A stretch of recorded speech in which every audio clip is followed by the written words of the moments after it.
Hi everyone, this is Vineet and I am shooting this in the night. और गली में बाहर बहो चल रही है काफ़ी। तो ठीक है, ये सबको परे करते हैं। तो बहुत सारी छोटी छोटी चीज़ें हैं, हमें बहुत कुछ बड़ा करना है लाइफ में, है ना। तो सबसे बड़ी चीज़ तो हमें क्या करनी है ना, रट्टाफिकेशन से दूर होना है और किसी अच्छी चीज़ को हमें पकड़ना है। तो वो अच्छी चीज़ आज मैं आपको बहुत सिखाने वाला हूँ और बहुत मज़ा आने वाला है आपको, ये मैं गारंटी देता हूँ। तो एक बार की बात है, क्या हुआ, एक इशू है और उसके पिताजी सतीश हैं। ये पिछली स्टोरी में हमने फाइनेंशियल मैनेजमेंट में समझा। अब हम समझने वाले हैं, उसका भाई है विशु और उसके दादाजी हैं। तो अब उनके बीच की वार्तालाप है, बड़ा इंटरेस्टिंग सीन हुआ है। तो एक्चुअली क्या हुआ, विशु और दादाजी का है ये पूरा कंटेक्स्ट समझिएगा। सबसे पहली बात क्या है कि विशु का जो था कॉलेज का लास्ट डे था ये। तो उसके लास्ट डे होने के कारण उनका एक सेमिनार रखा गया। उस सेमिनार में काफ़ी अच्छी चीज़ सिखाई गई जो लाइफ रिलेटेड थी।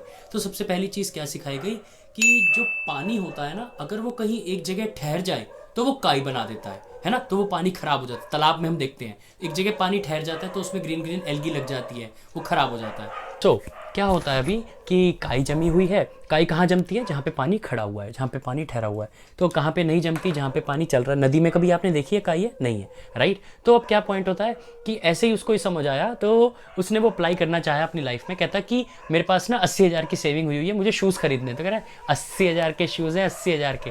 तो वो वाला कंसेप्ट था उसके दिमाग में चल रहा। 80,000 के शूज है, 80,000 के। तेरा घर जाएगा इसमें, तेरा घर इसमें चले जाएगा पूरा।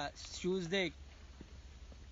तो कह रहा है 80,000 के शूज़ लेने से बढ़िया ये तो क्या होंगे, तो काई की तरह काम कर रहा है और वो घर पे पैसा पड़ा है, मैं शूज़ लेके करूंगा भी क्या। तो I better put this money into some very realistic thing जहाँ पे मेरे को कुछ फ़ायदा हो। तो वो सोचता है मैं क्यों ना स्टॉक मार्केट में लगाऊं या मैं कोई ऐसी जगह पे लगाऊं जहाँ फ़ायदा हो। तो उसे स्टॉक मार्केट सबसे ईजी वे लगता है। कह रहा है क्योंकि पैसा पड़ा है तो वहाँ उठा के डाल देंगे, क्या दिक्कत है, कुछ खरीद बेच लेंगे, थोड़ा बहुत पैसा आ जाएगा। तो उसके दिमाग में होता है। अब वो घर आता है भागा भागा। तो घर आता है, घर आने के बाद वो अपने 80,000 पे कलेक्ट करता है जो उसकी 2 साल की सेविंग थी। तो कलेक्ट करता है, देखता है इधर उधर उधर सारी चीज़ें जगह से कलेक्ट करता है। और बेस्ट बात क्या होती है, उसको एक ये पेपर मिलता है। ये पेपर जो होता है this is called share certificate, right. तो ये शेयर सर्टिफिकेट उसको मिलता है। तो वो बड़ा खुश हो जाता है देख के, अरे भैया हमारे पास इतना सब कुछ भी रखा है। तो उसको पहले तो ऐसे समझ नहीं आता कि क्या चीज़ है। तो अपने दादू से पूछता है, तो दादू कहते हैं ये अभी तक पड़ा है। उन्होंने क्योंकि जो खरीदा था ना वो था 1977 में, उनको आईपीओ की अलॉटमेंट हुई थी रिलायंस की। तो उन्होंने उस टाइम इसको लिया था, मतलब उसको उनको अलॉट हुआ था ये। तो दादू को ये अलॉट हुआ था उसके विशु के। तो कह रहा है कि यार ये तो अभी तक पड़ा है। कह रहा दोस्त ने खरीदवा दिया था, मेरे को तो पता नहीं क्या है क्या नहीं। तो कह रहा दादू क्या होगा उसका? कह रहा बेटा तू देख, मुझे तो पता नहीं, अगर कुछ होगा तेरे को मैं ये गारंटी देता हूँ, अगर कुछ निकल जाएगा ना इसका तो अपन दोनों 50-50 कर लेंगे। तो Vishu got very happy, he was like oh wow, मतलब मज़ा आ जाएगा।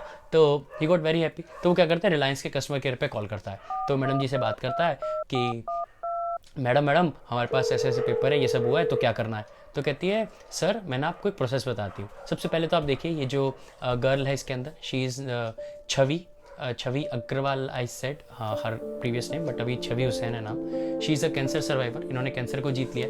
तो she is a very good person. तो मेरा जो इमेज डालने का रीज़न था यही था कि just to tell you about कि कैसे चीज़ों से जीता जा सकता है। तो अभी तो पढ़ाई का समय, पढ़ाई से भी जीत लेंगे, जो भी मुश्किल चीज़ आएगी उसे जीत लेंगे, राइट। तो ये अभी हमारी कंपनी है, उसके साथ वो कोलेबोरेशन होने वाला है इनका। तो लेट्स सी कि बहुत अच्छा कुछ निकल के आएगा। And the next point is कि तो वो कॉल करते हैं। तो कॉल सेंटर से वो कहते हैं 2 चीज़ें करनी है। क्या चीज़ करनी है? पहला तो जो आपके पास सर्टिफिकेट है इसका नंबर वगैरह, इसकी फ़ोटो वगैरह सारी डिटेल्स आप हमें मेल कर दीजिए। दूसरा आप क्या करें, एक प्रोसेस फॉलो कीजिए जो मैं बता रही हूँ। क्यों? क्योंकि क्या होने वाला है, जो शेयर सर्टिफिकेट है ना, इसको डीमेटलाइजेशन करना पड़ेगा इसका। तो डीमेटलाइजेशन बेसिकली क्या होता है, जब आपका एक शेयर सर्टिफिकेट यानी कि जो कागजी शेयर होता है, उस शेयर को जब हम कन्वर्ट करते हैं किसमें, डीमेट में। डीमेट यानी कि डीमेट अब नया सिस्टम आ गया। पहले तो क्या था, ये शेयर सर्टिफिकेट ही चलते थे।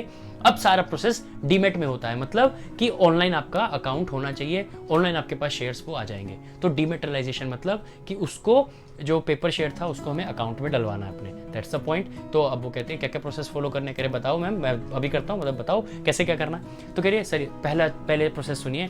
पहला हमें करना है अकाउंट ओपनिंग, दूसरा हमें करना है रिक्वेस्ट फॉर डीमेटलाइजेशन, रिक्वेस्ट वहाँ पे डालनी है। तो कह रहे बताइए मैम बताइए पहले क्या करना होगा। तो कह रहे सबसे पहले you have to choose a broker. क्या करना पड़ेगा? ब्रोकर। तो ब्रोकर कौन होता है? इन शॉर्ट ब्रोकर एक पर्सन होता है जिसको हम दलाल भी कहते हैं ना हिंदी भाषा में। तो दलाल क्या करता है, एक पर्सन इस पर्सन को भी फैसिलिटी सेम दे रहा है, इस पर्सन को फैसिलिटी दे रहा है, दोनों को मिला देता है। एक ने अगर खरीदना है शेयर तो उसको मिला देगा, एक ने अगर बेचना है शेयर तो both will meet at the same place, तो वो ब्रोकर कहलाएगा। तो ज़ेरोधा हो गया, एंजल ब्रोकिंग हो गया, मोतीलाल ओसवाल हो गया, परसराम हो गया, बहुत सारे डिफरेंट ब्रोकर्स हैं इंडिया के अंदर। तो उसने कहा सबसे पहले आपको क्या करना है, एक ब्रोकर चूज करें आप, ठीक है। उस ब्रोकर को चूज करने के बाद आप क्या करें, आप इस प्रोसेस को फॉलो कीजिएगा। क्या करना, उनकी वेबसाइट पे जाना, देखते हैं, पहला वेबसाइट पे जाना, फिर आप रजिस्टर करना विद द OTP, आप अपना फ़ोन नंबर वगैरह डालना, फिर आप अपनी एप्लीकेशन फिल करना, आपको कौन कौन से सेगमेंट में क्या क्या चाहिए वो सब इसके अंदर दिया होगा, आपको समझ आ जाएगा। फिर क्या करना है आपको, eKYC के थ्रू, यानी कि आधार कार्ड के साथ जो आपका फ़ोन नंबर लिंक है उसको कनेक्ट करना है। कनेक्ट करने के बाद आप देखेंगे कि जब ये सारा प्रोसेस सही हो जाएगा, वेरिफिकेशन आपकी हो जाएगी, तब आपके पास ऑनलाइन आपका अकाउंट खुल जाएगा, आपके पास मेल आ जाएगी, done and your account will be open. कह रहे बड़ा ईजी है मैम, कर लेते हैं, कोई दिक्कत नहीं है, हमारा सब कनेक्टेड है। तो कह रहे ठीक है सर, ये तो हो गया। इसके बाद अब आपको क्या करना होगा, दूसरी चीज, आपको NSDL से, एक वेबसाइट है उनकी, NSDL पे जाके रिक्वेस्ट फॉर डिमेटलाइजेशन, इसका फॉर्म आपको निकालना पड़ेगा। तो कह रहा है मैडम ये क्या होता है, ये तो बता दो। तो NSDL CDSL कह रहा है ये सब क्या होते हैं। तो NSDL होता है एक, और एक CDSL होता है। तो NSDL होता है नेशनल, CDSL होता है सेंट्रल। तो कंफ्यूजन कुछ नहीं होगी, बहुत सिंपल सी बात है। NSDL क्या करता है,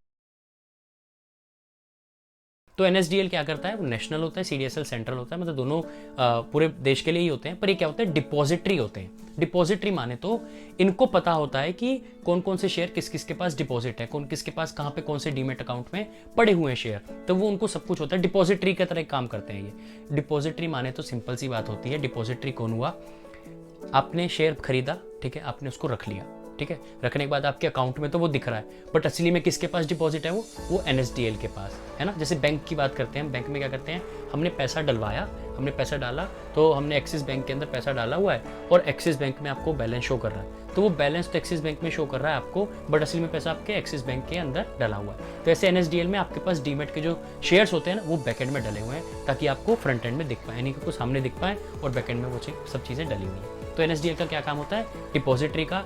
NSDL काम करता है NSE में, और CDSL काम करता है BSE में। ये देखते हैं कैसे काम करता है, क्या होने वाला है, आगे बढ़ते हैं, देखते हैं, समझेंगे। तो उसने कहा ये प्रोसेस करना है आपको, रिक्वेस्ट फॉर डिमेटलाइजेशन।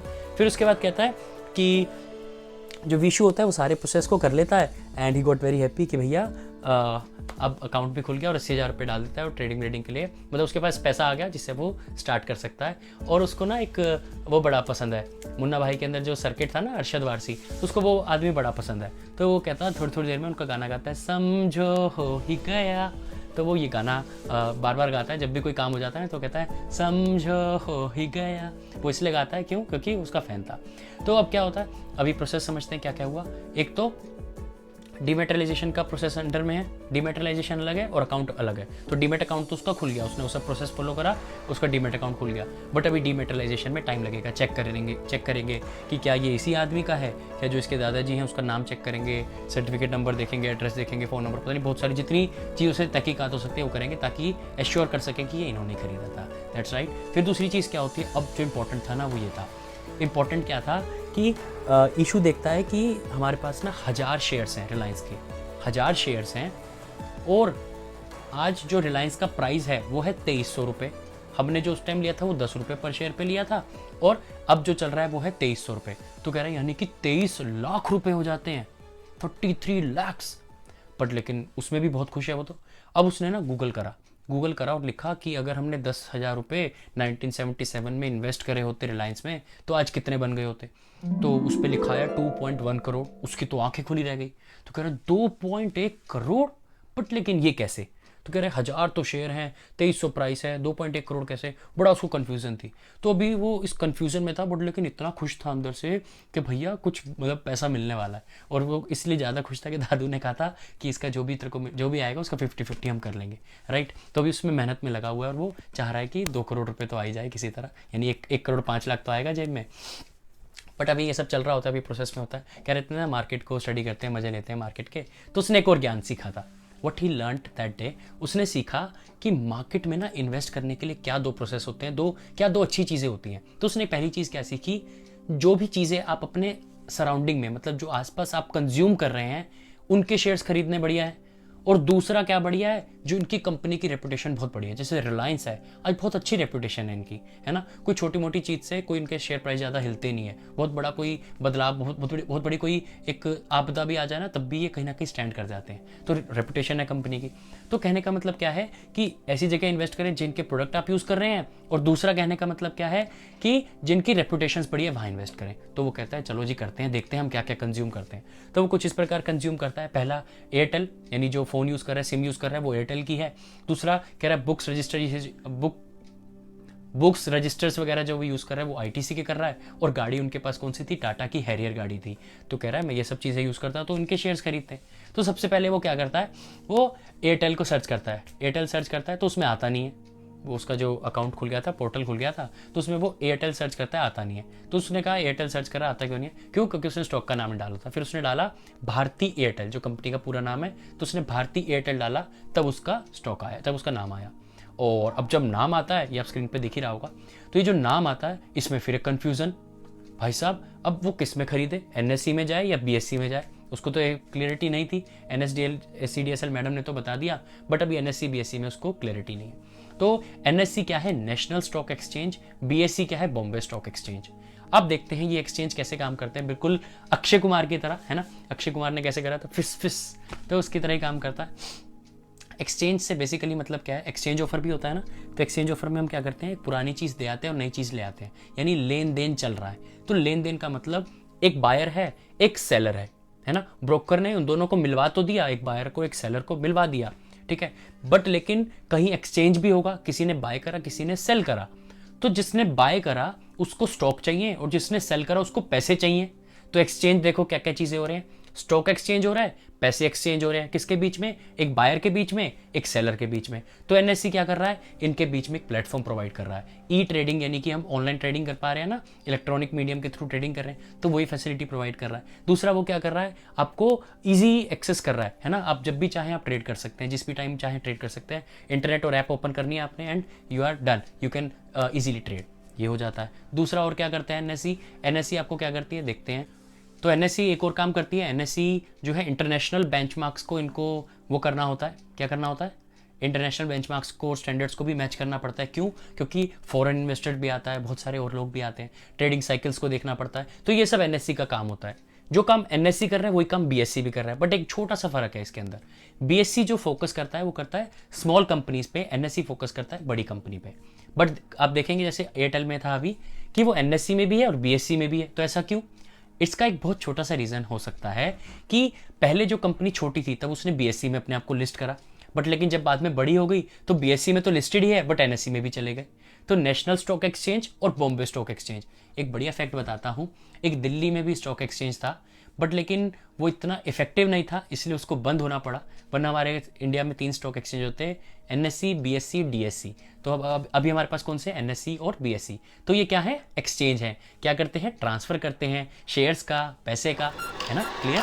तो बात बड़ी सिंपल है, एनएससी और बीएससी दोनों ऑलमोस्ट सेम ही काम करती है, बट इनके थोड़े से फीचर्स अलग हैं। वो बॉम्बे स्टॉक एक्सचेंज कहलाती है और ये नेशनल कहलाती है, और जनरली ये एनएसडीएल से है और ये सीडीएसएल है। बस इतना ही मोटा मोटा इसके अंदर फ़र्क आता है, राइट। तो ये जो बिल्डिंग आप देख रहे हैं ये एनएससी की बिल्डिंग है और ये बीएससी की बिल्डिंग है।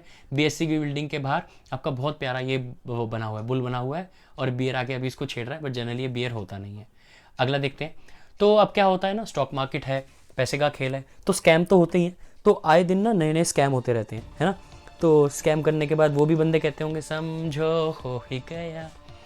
तो अब क्या हुआ, अरशद वारसी, वो जो उसका फेवरेट एक्टर था विशु का, उसने भी एक स्कैम में इन्वॉल्व है। तो इन्होंने क्या गलती करी देखना, तो बड़ा आगे का बड़ा मज़ेदार किस्सा है। तो क्या होता है, इन्होंने क्या गलती करी, एक स्टॉक लिया, उस स्टॉक की ना न्यूज़ फैला दी यूट्यूब पे और सब पे, और ऐसा हो गया कि लोग ना उसको खरीदने लगे, उसकी इतनी मार्केटिंग कर दी। तो अब ठीक है भैया, खरीदने लगे लोग। अब क्या हुआ, उन्होंने क्या करा, छोटे पे तो जब बिल्कुल नीचे था स्टॉक, यहाँ पे तो इन्होंने अपना बहुत सारा माल खरीद लिया, मतलब बहुत सारे स्टॉक खरीद लिए, बहुत सारे शेयर्स खरीद लिए, उसकी मार्केटिंग करी, करते करते करते स्टॉक आगे बहुत बढ़ गया। एग्जाम्पल लेते हैं, 1 रुपये का स्टॉक था, अब वो 10 रुपये हो गया, है ना। जब 10 रुपये की बारी आई तब उन्होंने उसको बेचना शुरू कर दिया। जैसे 10 रुपये पे आया उन्होंने बेचना शुरू कर दिया और वो स्टॉक फिर से अपने वो 1 रुपये पे ही आ गया। तो इसको बोलते हैं पंप एंड डंप, मतलब पहले पंप कर दिया फिर डंप कर दिया। पंप एंड डंप के अंदर ये फंस गए हैं। ठीक है, ये इनकी वाइफ और इनके साले साहब ये सब फंस गए हैं इस वाले केस में, सब फंस गए। इन्होंने कुछ काफ़ी लाखों का इन्होंने घोटाला करा इसके अंदर। तो अब ये इशू का काफ़ी फेवरेट एक्टर था, समझो हो ही गया। तो अब क्या होता है ना, ये आपने सुना होगा, यदा यदा हि धर्मस्य ग्लानिर् भवति भारत अभ्युत्थानम् अधर्मस्य तदात्मानं सृजाम्यहम् परित्राण। चलो ठीक है, अभी यहाँ तक का सुनते हैं। तो वो कहते हैं जब जब धर्म की हानि होगी तब तब आप मुझे पाएंगे कि मैं वहाँ पे अपने आप को स्थापित कर लेता हूँ। ठीक है, तो अब धर्म की हानि हो रही है। ये तो भी अरशद वारसी का तो बिल्कुल रिसेंट स्कैम है, अभी मार्च का ही स्कैम है ये। आप देखिएगा प्रीवियस में स्कैम 1992 है ना, और भी 2-3 बहुत बड़े बड़े सत्यम स्कैम हुआ है, और भी एक नाम है मुझे याद नहीं आ रहा। तो ये सारे बहुत सारे स्कैम्स हुए हैं। तो कहने का मतलब जब जब धर्म की हानि होती है तब तब कोई ना कोई धर्म स्थापित करने आता है। तो वो कौन आया स्टॉक मार्केट के लिए? धर्म कौन था? वो धर्म था सेबी, SEBI। सेबी मतलब securities and exchange board of India. तो बोर्ड मतलब एक रेगुलेटरी मतलब अगर कोई दिक्कत आई सिक्योरिटीज और एक्सचेंज करने में, भैया हम हैं डॉन, हम हैं भगवान। तो अब क्या होता है, तो यह लगाना सुना आप लोगों ने, यू एंड आई।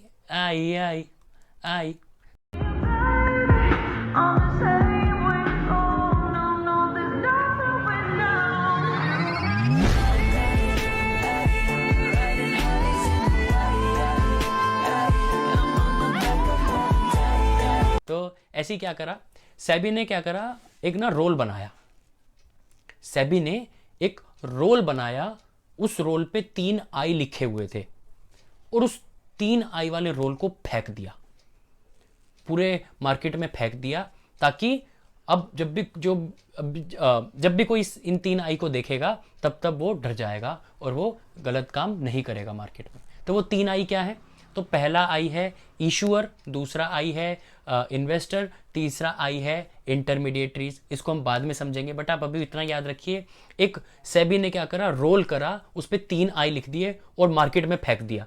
इसके फेंकने से क्या हुआ, अब जो भी जब भी कोई इसको देखता है तो वो स्कैम करने से डरता है, वो कहता है कि भैया सेबी आ जाएगा, है ना। तो ये सीन होता है, इसको हम बाद में करेंगे डिस्कस, बड़ा इंटरेस्टिंग है। आगे बढ़ते हैं। तो अभी क्या हुआ, फिर इसके बाद क्या हुआ, सेबी का ना एक और फंक्शन होता है, वो क्या कहती है कि इन्वेस्टर ना सुरक्षित रहें, हम उनको अवेयर करना है, हम मार्केट में इन्वेस्टर का ध्यान रखेंगे, हम उनकी रक्षा करेंगे। तो वो उनको काम होता है।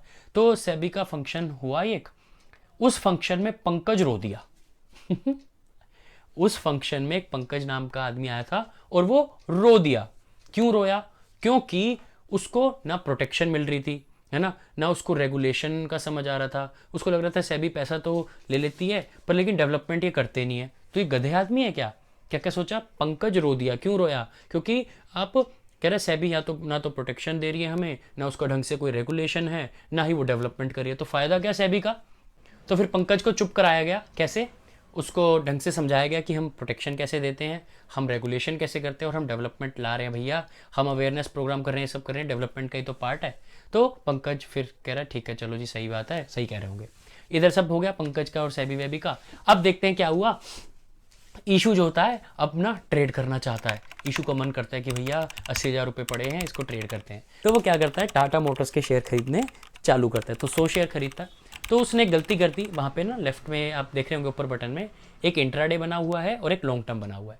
तो उसने क्या करा, 100 शेयर डाल दिए बाय करने को इंट्राडे पे। तो इंट्राडे बेसिकली क्या होता है, जब आपका स्टॉक आज खरीदा और आपने आज ही बेच दिया तो वो कहलाता है इंट्राडे। और इंटरडे या लॉन्ग टर्म तब कहलाता है जब आपने आज खरीदा और आप उसको लेके बैठे हुए। तो देखते हैं क्या करा उसने।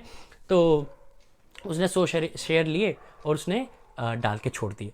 तो 3-10 के अराउंड अपने आप ही ना स्क्वायर ऑफ कर देता है पोजीशन। जो ब्रोकर करता है ना, वो कहता है कि आपने इंट्राडे में कर रखा है तो वो आपकी पोजीशन को अपने आप काट देता है, आपको जीरो कर देता है। कोई शेयर आपने खरीदा नहीं, कोई बेच मतलब आपने जो शेयर खरीदा था वो बिक गया, यानी कि जीरो पोजीशन हो गई आपकी।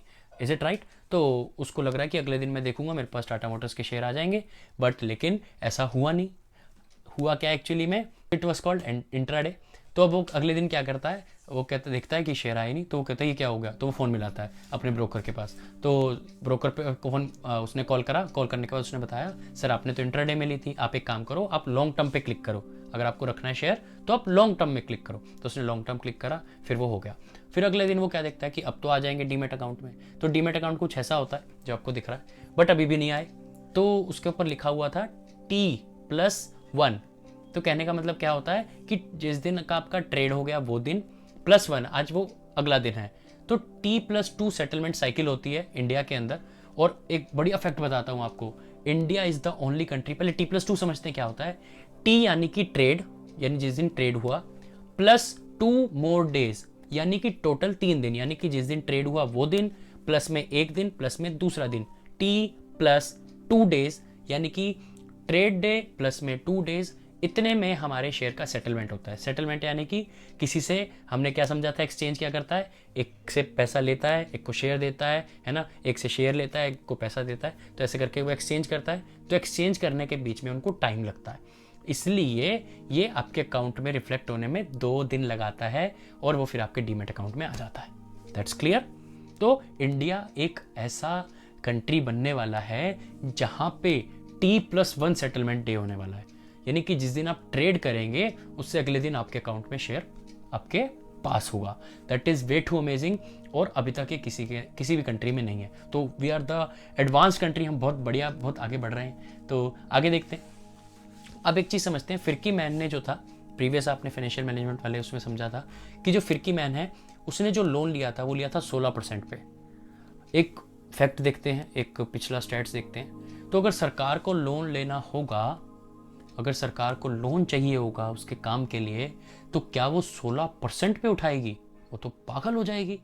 तो सरकार कितने पे तो ये स्टैट देखते हैं। तो ये स्टैट क्या कहता है, 2020-21 के अंदर इंडिया गवर्नमेंट ने 7.1 लाख करोड़ रुपया उठाया था एज अ लोन में, है ना। उनको 1 साल के लिए जो लोन चाहिए होता है उन्होंने उसके थ्रू उठाया था। तो 7.1 लाख करोड़ पे 16%, ये तो बहुत ज़्यादा हो जाएगा। तो सरकार ने क्या करा भैया, बहुत नाइंसाफ़ी है। सरकार ने कहा कि ये तो हमारे साथ बहुत नाइंसाफ़ी हो जाएगी अगर हमें ऐसे 16% पे मिला।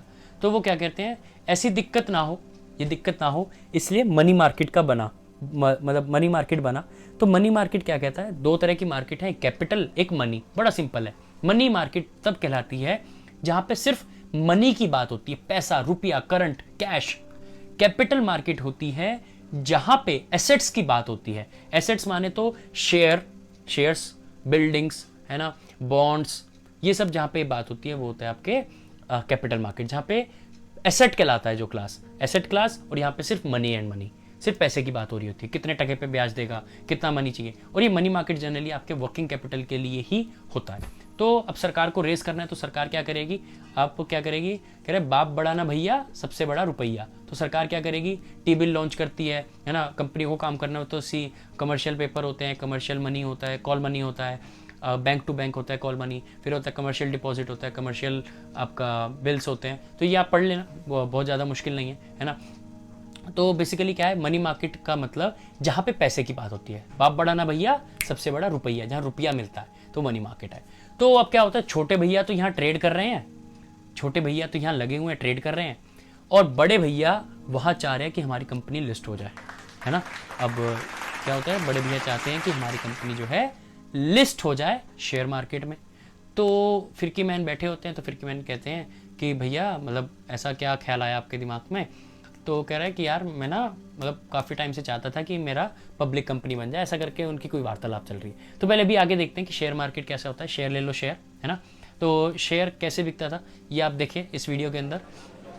तो जो प्रीवियस टाइम में होता था वो शेयर का ना रिंग होता था, एक रिंग।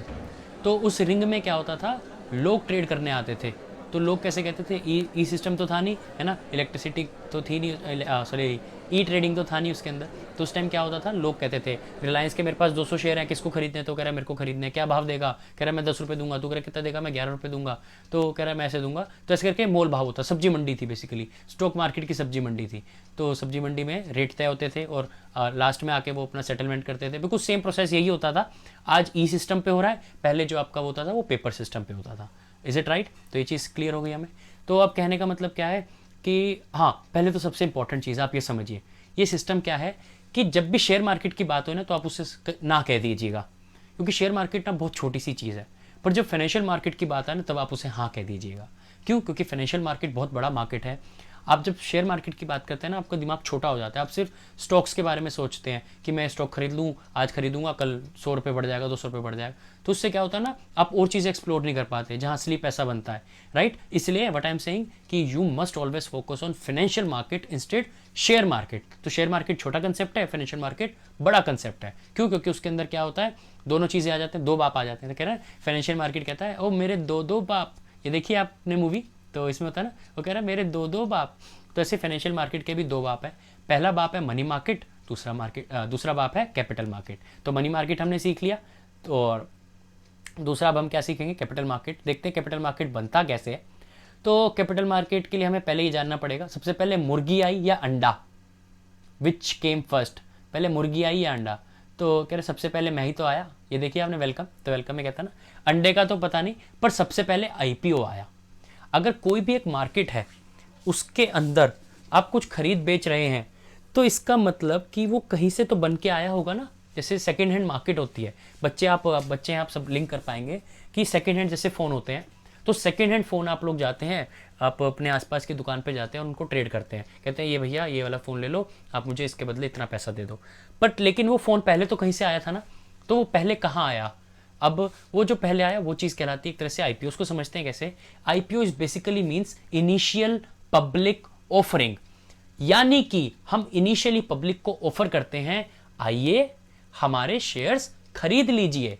वो इंटरेस्टेड होते हैं तो पैसा लगाते हैं, है ना। तो कहते हैं आईपीओ आने का मतलब बेसिकली क्या होता है कि इनिशियल पब्लिक को ऑफर किया जाता है। इसका कारण क्या है? बहुत सिंपल एक कारण है।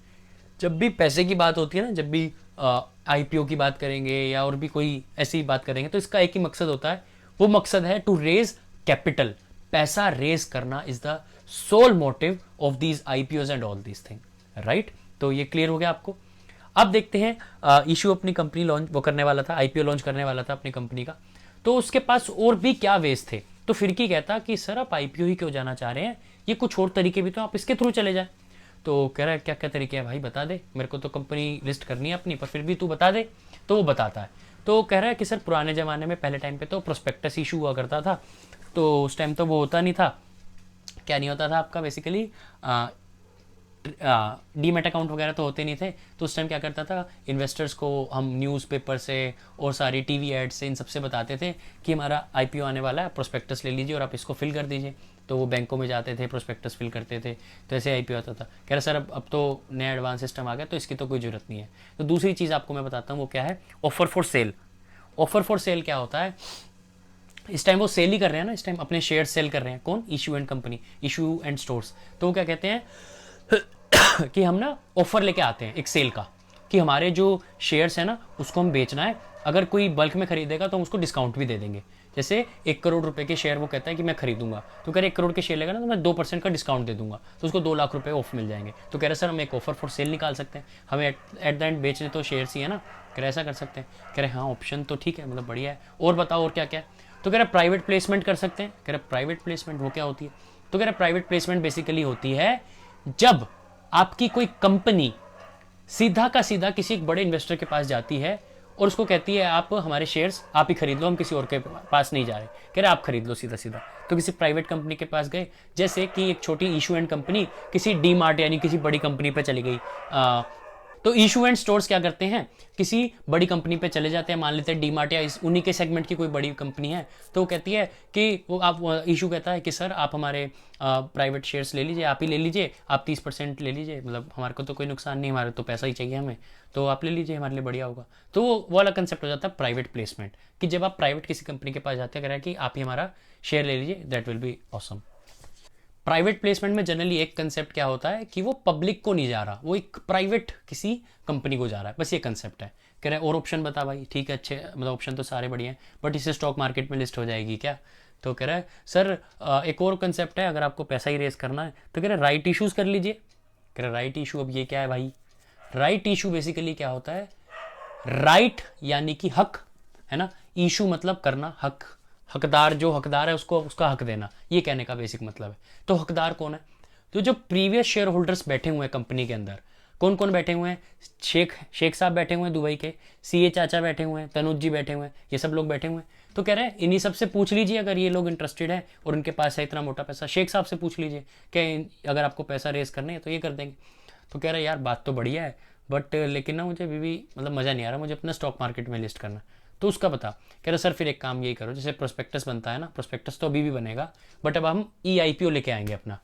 EIPO यानी कि इलेक्ट्रॉनिक IPO यानी कि ऑनलाइन IPO आएगा।